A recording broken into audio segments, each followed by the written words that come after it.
Today's vlog. Ito nga pala si Daddy Eli. So, mag-vlog ako pagdating kay baby. Hi baby! Matutulog na siya guys. So, eto. Inalamusan na siya ng mami niya. Siyempre dahil kanina pa siya hindi naman siya umiiyak. Iyakin siya pero di siya umiiyak. Iyakin siya pero hindi naman siya grabe umiyak. Lalo pag nakapag-daddy na. Ayan siya. Baby! Hi! Ayan! Ang pogi ng baby Ellie namin. Ayan, matulog na siya. Ayan na mga kadadi. So ano, buong araw ako nagtantay. Mula umaga hanggang ngayon. So ngayon, palitan kami ng misis ko na siya yung gabi. Ako yung gising sa umaga. Ayan na. Oh, ha? So, ganda naman ng camera to. Naka-auto zoom pala siya. Galing. So, ayan guys. So, gusto nyo ba ng konting advice? Pagdating sa pagdadadi? Actually ako manghihingi ng konting advice. Ito siya. Siya? Oh, okay na po. Oh, okay na po ang baby. Oh, umiyak na naman ang baby namin na yan. Okay na po.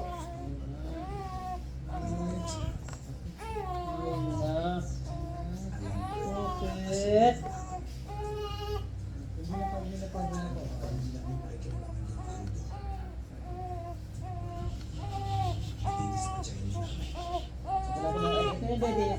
Ito na po. Ito na po yung daddy niya. Ito ang daddy ng baby.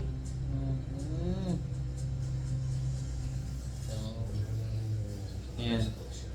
Umiyak. Kailangan padidihin.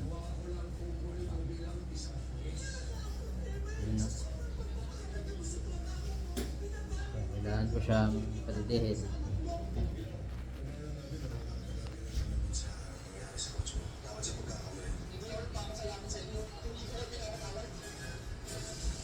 Mamaya, tulog na ka.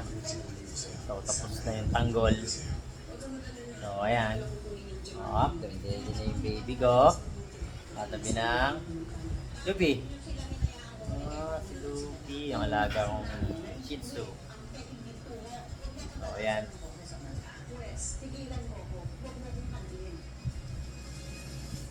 Galing. Ayan. Tumidede na naman ang baby. So, ito guys, ang buhay tatay. Siyempre, kailangan hati kami ng miss ko. So, hindi naman siya masyado nag-iiyak ng madaling araw. So, tatanungin niyo siya kung ilang days na siya. So, pinanganak siya noong September 25, 2024 ng 4:25 PM. CS po yung misis ko. Kaya hapon siya ng hapon. So, maraming twist kung bakit na naging CS siya. So, buti lang naging CS siya. Dahil CS siya, lumabas siya. Lumabas ang baby Ellie ko. Yan. Pogi ng baby ko. Ayan po. Kukwento ko po sa inyo kung bakit na-CS yung misis ko. Ayan. Kasi, buti lang na-CS siya dahil pumutok na yung panumbigan niya, naubos na. So, hindi na kinain ng midwife. Transfer namin sa hospital kaagad. So, ayun. Buti na na-CS siya kasi nakapulupot na yung pusod niya sa legs niya sa sa leeg. So, buti na agapan ng gano'n. Kaya nailabas siya kaagad. So, ito. Diba? Ito. Puyat minsan yung daddy. Pero okay lang. Maya-maya, mga alas 12, tulog na rin ako.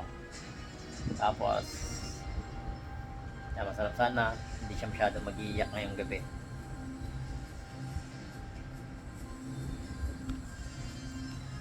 Wait lang. So, ito na. Ito lang ka-basic magpatulog. O, diba? Ayan, sleep na siya.